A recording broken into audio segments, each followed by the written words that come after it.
Welcome to my YouTube channel, The King Lady.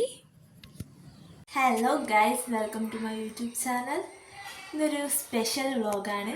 നാളെ birthday ആണ്. അപ്പോൾ ഇന്ന് നമ്മൾ എല്ലാവരും കൂടി ഗുരുവായൂരപ്പൻ്റെ അടുത്ത് ഗുരുവായൂർ പോവാണ്. അങ്ങനെ പോയിട്ട് നേരെ ഹോസ്റ്റലിലേക്ക് പോകും. അപ്പോൾ ബർത്ത്ഡേ ആഘോഷിക്കാൻ വേണ്ടി പോവാണ്. ഇതെൻ്റെ ബർത്ത്ഡേ വ്ളോഗായിരിക്കും. അങ്ങനെ ഞങ്ങൾ എല്ലാവരോടും യാത്ര പറഞ്ഞിറങ്ങി. ആദ്യം തന്നെ കുഞ്ഞിപ്പപ്പീൻ്റെ അടുത്ത് കുറച്ച് ബായും കൂയും ഒക്കെ പറഞ്ഞു. പക്ഷെ ആൾ മൈൻഡ് ഉണ്ടായിരുന്നില്ല. പിന്നെ ഗുരുവായൂരപ്പൻ്റെ അടുത്തേക്ക് വരികയാണ്. വരുമ്പോൾ എല്ലാം കാത്തോളണം, രക്ഷിക്കണം എന്നൊക്കെ പ്രാർത്ഥിച്ച് ലില്ലീൻ്റെ അടുത്തും യാത്ര പറഞ്ഞിട്ട് ഞങ്ങൾ ഇറങ്ങുകയാണ്. അവളെ കൊണ്ടുപോകാൻ പറ്റുന്ന സ്ഥലത്തല്ലല്ലോ, അതുകൊണ്ട് അവൾക്ക് ചെറിയ കുറുമ്പൊക്കെ ഉണ്ട്. പിന്നെ ഞങ്ങൾ കുറേ നേരം വണ്ടിക്ക് വെയിറ്റ് ചെയ്തു. അങ്ങനെ വണ്ടി വന്നപ്പോൾ വണ്ടി കയറി. പക്ഷെ സീറ്റ് മുകളിലാണ് കിട്ടിയത്. മുകളിൽ സീറ്റ് കിട്ടി നല്ല വലിഞ്ഞു കയറി. ഞാൻ മാത്രമല്ല വലിഞ്ഞു കയറിയത്, ഈ കണ്ണു വീഴ്ച നിൽക്കണില്ലേ ഇയാളും. ബാക്കിയുള്ളവരൊക്കെ താഴത്തായിരുന്നു. അങ്ങനെ ഞങ്ങൾ കുറ്റിപ്പുറത്ത് ഇറങ്ങി. കുറ്റിപ്പുറത്ത് എത്തിയപ്പോൾ നല്ല ഭംഗിയുള്ള സ്ഥലം. പക്ഷെ അധികം പുരോഗമനമൊന്നും വന്നിട്ടില്ല എന്ന് തോന്നുന്നു.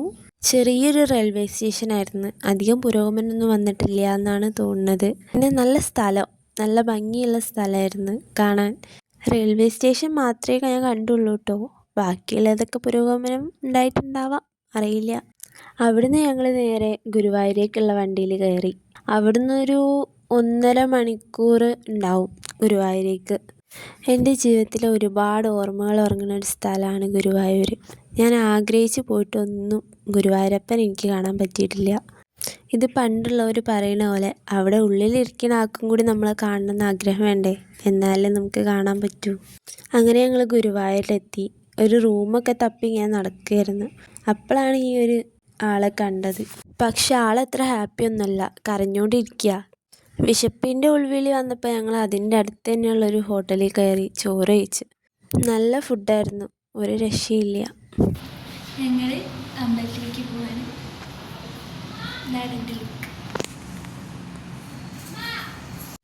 അവിടെ പോയി തൊഴുതിറങ്ങിയപ്പോൾ നല്ല മനസ്സമാധാനം ഉണ്ടായിരുന്നു. ഒരുപാട് കാര്യങ്ങൾ ഗുരുവായൂരപ്പൻ്റെ അടുത്ത് പറഞ്ഞപ്പോൾ മനസ്സിന് ഒരു സമാധാനവും സന്തോഷവും. പിന്നെ പിറന്നാളാണ്, ഇനിയുള്ള വർഷങ്ങളും ഇതേപോലെ തന്നെ സന്തോഷത്തോടെ സമാധാനത്തോടെ ജീവിക്കാൻ പറ്റണം എന്നൊക്കെ ആഗ്രഹിച്ച് അതൊക്കെ പറഞ്ഞ് ഒരുപാട് സന്തോഷമായി. കൂപ്പൺ എടുത്ത് വെച്ചുകൊണ്ട് അധികം തിരക്കില്ലാണ്ട് തന്നെ കയറാനും കാണാനും ഒക്കെ പറ്റി. ഇന്ന് പിറന്നാളാണ്. ഇതാണ് എൻ്റെ കൂടെ നിൽക്കണ ഇണക്കിളികൾ. രണ്ടാളും ഒരുപോലുള്ള ഡ്രസ്സൊക്കെ ഇട്ട് നിൽക്കുക. പിന്നെ ഞങ്ങൾ ഈ ആനേൻ്റെ അടുത്ത് തന്നെയുള്ള ലോഡ്ജിലാണ് നിന്നത്. ബഡ്ജറ്റ് ഫ്രണ്ട്ലി ആയിട്ട് നിൽക്കാനാണെങ്കിൽ ഇതൊരു നല്ല ഓപ്ഷൻ ആയിരിക്കും. അധികം ക്യാഷൊന്നും ആവില്ല. പക്ഷേ ചൂടുവെള്ളം വേണമെങ്കിൽ എടുത്തുകൊണ്ട് വരാൻ. അങ്ങനെ ഞങ്ങളെല്ലാവരും കൂടി ഗുരുവായൂരപ്പനെ കാണാനായിട്ട് രാവിലെ തന്നെ ഇറങ്ങുകയാണ്, കുളിച്ചൊരുങ്ങി. നമ്മൾ ഉണ്ണിമൂന്നനെ കണ്ടത്, അത് ഭയങ്കര ഹാപ്പിയാണ്. ഉണ്ണിമൂന്നനെ ബർത്ത്ഡേൻ്റെ അന്ന് തന്നെ ഉണ്ണിമൂന്നനെ കാണാൻ പറ്റുമെന്ന് വിചാരിക്കുന്നില്ല. അൺഎക്സ്പെക്റ്റഡ് ആയിട്ട് കണ്ടതാണ്. ഭയങ്കര ഹാപ്പിയാണ്. ഉണ്ണിമൂന്നൻ ഭയങ്കര സ്വീറ്റ് പേഴ്സൺ. എല്ലാവരോടും ചിരിക്കുന്നുണ്ട്, സംസാരിക്കുന്നുണ്ട്, എല്ലാവരുടെ അടുത്തും ചിരിക്കുന്നുണ്ട്. ഒരു ജാതിയില്ല. ഭയങ്കര നല്ലൊരു പേഴ്സണായിട്ട് തോന്നുന്നു. സിനിമയിൽ മാത്രം കാണുന്ന ഒരാളെ പറ്റി നമുക്ക് അറിയുന്നുണ്ട്. അത് നമുക്ക് ഇങ്ങനെ കാണുമ്പോഴാണ് നമുക്ക് മനസ്സിലാവുന്നത്. ഭയങ്കര സ്വീറ്റ് പേഴ്സണായിട്ട് തോന്നുന്നു. എന്തായാലും ബർത്ത്ഡേയിലാണ് എനിക്ക് കിട്ടിയ ഏറ്റവും വലിയ ഗിഫ്റ്റ് എന്ന് പറയുന്നത് ഉണ്ണിമൂന്നൻ ഇങ്ങനെ കണ്ടതായിരിക്കും. ഇങ്ങനെ ഭയങ്കര ഹാപ്പിയാണ് ഞാൻ.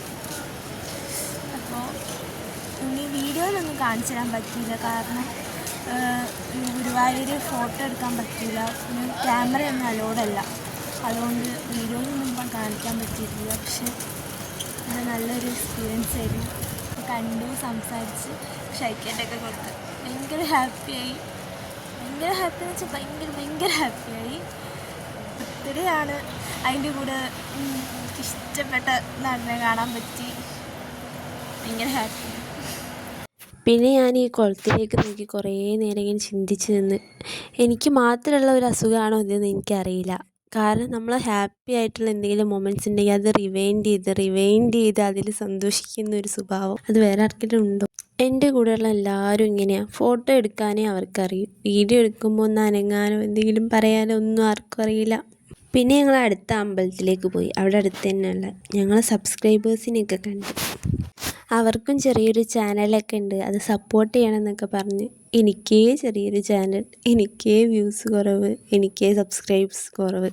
അവരെ എങ്ങനെയാണ് സപ്പോർട്ട് ചെയ്യാമെന്ന് എനിക്കറിയില്ല. ഇത് മഹാദേവൻ്റെ ക്ഷേത്രമാണ്. ഗുരുവായൂരിൻ്റെ അത്ര തന്നെ പാരമ്പര്യം ഉറങ്ങുന്നൊരു ക്ഷേത്രമാണെന്നാണ് പറയുന്നത്. അത്ര അങ്ങോട്ട് അറിയില്ല. പിന്നെ അവിടെ അടുത്ത് തന്നെ ഒരു ഗണപതിൻ്റെ പ്രതിഷ്ഠയുണ്ട്. അത് കാണാൻ നല്ല ഭംഗിയാണ്. അതിൻ്റെ ഉള്ളിലൊരു അമ്പലക്കുളമുണ്ട്. അതുപോലെ തന്നെ അവിടെ തന്നെ ഒരുപാട് പ്രതിഷ്ഠകളുണ്ട്. ഇങ്ങനെ അമ്പലങ്ങളിലേക്കൊക്കെ പോകുമ്പോൾ നമ്മുടെ മനസ്സിന് ഒരുപാട് സന്തോഷവും സമാധാനവും ഒക്കെ കിട്ടണ പോലെ തോന്നും. എൻ്റെ കൂട്ടുകാരെ എന്നെ ഒരു അമ്പലവാസി എന്നാണ് വിളിക്കാറ്. കാരണം അമ്പലത്തിൽ പോകുമ്പോൾ എന്താ അറിയില്ല, വേറെ എവിടെയെങ്കിലും പോയി ഇങ്ങനെ ഇരിക്കുന്നതിനെക്കാട്ടി സന്തോഷമാണ്, സമാധാനമാണ്. വേറെ ആരും ശല്യം ചെയ്യാൻ വരില്ല. അതേപോലെ തന്നെ ആരും വർത്തമാനം പറയാനോ, കുറച്ച് സൈലൻ്റായിട്ടും നമ്മളെപ്പറ്റി തന്നെ നമുക്ക് ചിന്തിക്കാൻ പറ്റുന്നൊരു സ്ഥലമാണ് അമ്പലം. പിന്നെ ഞാനും സഞ്ജുവും കൂടി കുറേ കുട്ടിക്കളിയൊക്കെ കളിച്ച് അമ്പലത്തിൻ്റെ ഉള്ളിൽ നിന്ന്. പിന്നെ അമ്മ ചീത്ത പറഞ്ഞപ്പോൾ നിർത്തി. ഈ അമ്പലത്തിൻ്റെ ഉൾഭാഗമൊക്കെ കാണാനായിട്ട് നല്ല ഭംഗിയുണ്ട്. അതേപോലെ തന്നെ അവിടെ ഒരു ആലുണ്ട്. ആ ആലിൻ്റെ ചില്ലകളൊക്കെ കൈയൊക്കെ കോർത്തിരിക്കണ പോലെ, ഓരോരുത്തർ കൈ കോർത്ത് പിടിച്ച് നിൽക്കണ പോലത്തെ അങ്ങനെ ഉണ്ട് കാണാനായിട്ട്. എനിക്ക് മാത്രം തോന്നുന്നതാണോ അറിയില്ല. അവിടുന്ന് ഞങ്ങൾ നേരെ പോയത് ആനപ്പന്തി എന്നും പറയും, പിന്നെ ആനക്കോട്ടാന്നും ചിലരൊക്കെ പറയണ കേൾക്കാം. അവിടേക്കാണ് പോയത്. അവിടുത്തെ ഓട്ടോറിക്ഷക്കാർ ഞങ്ങൾ ശരിക്കും പറ്റിച്ചു. എക്സ്ട്രാ ക്യാഷൊക്കെ വാങ്ങിച്ചിട്ട് 100 രൂപയാണ് വാങ്ങിച്ച്. ശരിക്കും 70-80 രൂപയൊക്കെ ഉള്ളൂ. അവിടുന്ന് അകത്തേക്ക് കടക്കാൻ 20-30 രൂപയാണ് അഡൾട്ടായിട്ടുള്ളവർക്കൊക്കെ. ഗുരുവായൂർ വരുന്ന കുറേ ആനകൾ അവിടെ ഉണ്ട്. ഗുരുവായൂർ മാത്രമല്ല, തൃശ്ശൂർ 4 ഭാഗത്തും ആനകളെ കാണാം. എല്ലാ അമ്പലത്തിലും ആനകളെ കൊണ്ടുവരും. ഞാൻ കോഴിക്കോട് നിന്ന് ഇത്രയും ദൂരം കടന്ന് തൃശ്ശൂർ വന്ന് പഠിക്കണേൻ്റെ കാരണേ ഈ ആനകളെ കാണാൻ വേണ്ടിയിട്ടാണ്. ആനകളെ കാണുമ്പോൾ എന്താ അറിയില്ല, ഭയങ്കര ഓമനത്തൊക്കെ തോന്നും. പക്ഷേ കയ്യിൽ കിട്ടിയാൽ നമ്മളെ ചമ്മന്തി ആക്കാനും മതി. ഗുരുവായൂരപ്പനോളം തന്നെ എനിക്കിഷ്ടമാണ് ഈ ആനകളെയൊക്കെ. പക്ഷെ ആനകൾ കാരണം എനിക്ക് കുറേ ചീത്ത കേട്ടിട്ടുണ്ട്. ആനപ്പാപ്പന്മാരെ അടുത്ത് പോയി നിൽക്കുമ്പോഴൊക്കെ ആനപ്പാപ്പന്മാർ ഒരുപാട് ചീത്ത പറയും. ഞാൻ പിന്നെയും മൈൻഡ് ചെയ്യാണ്ട് അവിടെ തന്നെ നിൽക്കും. കുട്ടിക്കാലത്തൊക്കെ നമ്മളെ വീടിൻ്റെ അടുത്തൊക്കെ ആനകൾ വരികയാണെങ്കിൽ ഓടിപ്പോവും. രാവിലെയൊക്കെ എണീക്കുമ്പോൾ ആനേൻ്റെ ഒച്ചകളൊക്കെ കേട്ട് കഴിഞ്ഞാൽ ഓടി എണീക്കും. എന്നിട്ട് സ്കൂളിലൊന്നും പോകാണ്ട് ആനേനെ തളച്ചിട്ടുള്ള അവിടെയൊക്കെ ഇരുന്നിട്ട് കുറേ നേരം ഉച്ചവരെ അവിടെ നിൽക്കുക ചെയ്യുക.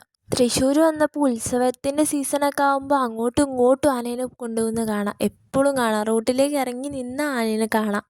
പണ്ടൊക്കെ ആനേനെ ഒന്ന് തൊട്ടെന്നോ ആനേനെ കണ്ടെന്നൊക്കെ പറഞ്ഞു കഴിഞ്ഞാൽ വലിയൊരാളായ മട്ടാ.